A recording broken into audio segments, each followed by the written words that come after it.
all the officers of Hyderabad City Police.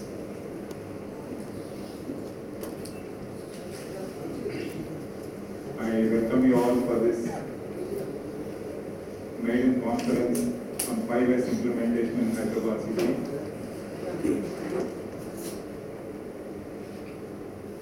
ఈరోజు Hyderabad city police ఈ training సందర్భంలో మన గౌరవ హోంశాఖ మంత్రి గారు మన మధ్యలో ఉండడం మనకెంతో అదృష్టం.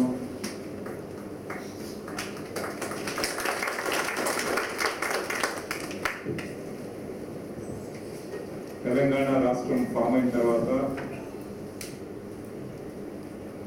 మన రాష్ట్ర ప్రభుత్వం గౌరవ ముఖ్యమంత్రి గారు, గౌరవ హోంశాఖ మంత్రి గారు హైదరాబాద్ సిటీని ఒక వరల్డ్ క్లాస్ సిటీగా మార్చడంలో హైదరాబాద్ సిటీ పోలీస్ యొక్క పాత్ర, దాని యొక్క ప్రాముఖ్యత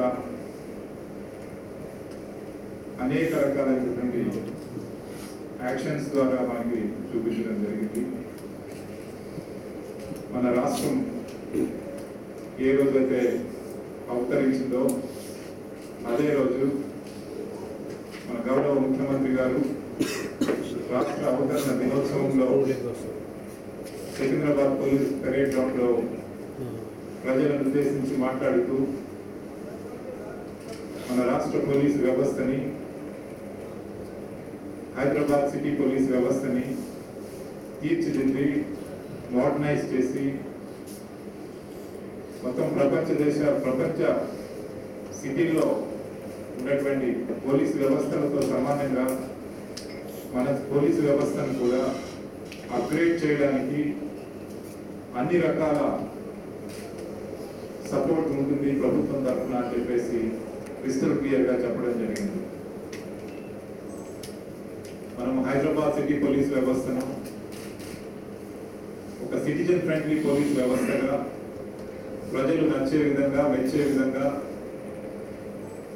వాళ్ళ యొక్క అవసరాలకు అనుగుణంగా ఒక ఎఫిషియెంట్ పోలీస్ వ్యవస్థగా పనిచేయడానికి ప్రభుత్వం ఇప్పటికే ఎన్నో చర్యలు తీసుకుంది. రాష్ట్ర ప్రభుత్వం ఏర్పడిన ఒక వారం రోజుల్లోనే మన హైదరాబాద్ సైబరాబాద్ పోలీస్ వ్యవస్థకి దాదాపుగా 350 కోట్ల వ్యయంతో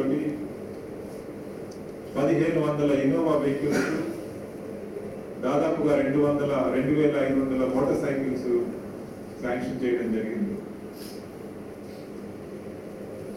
అలాగే మన ట్రాఫిక్ వ్యవస్థని ఆధునీకరించడానికి వ్యవస్థలో పనిచేసే వారందరికీ కూడా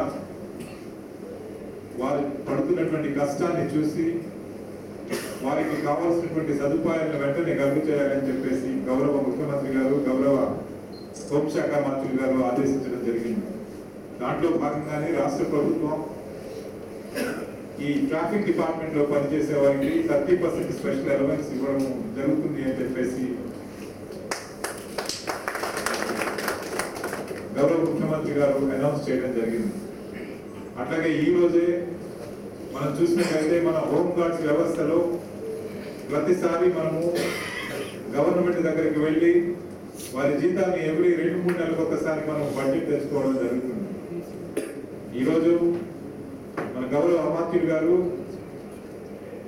ఫైనాన్స్ మినిస్టర్ గారితో మాట్లాడి ఫైనాన్స్ డిపార్ట్మెంట్ వారి కన్సెంట్ తీసుకొని మొత్తం భవిష్యత్తులో మనకి శాలరీస్ ఎలా అయితే వస్తున్నాయో మిగతా పోలీస్ అధికారులందరికీ కూడా, వ్యవస్థల పోలీస్ అధికారులందరికీ అదే విధంగా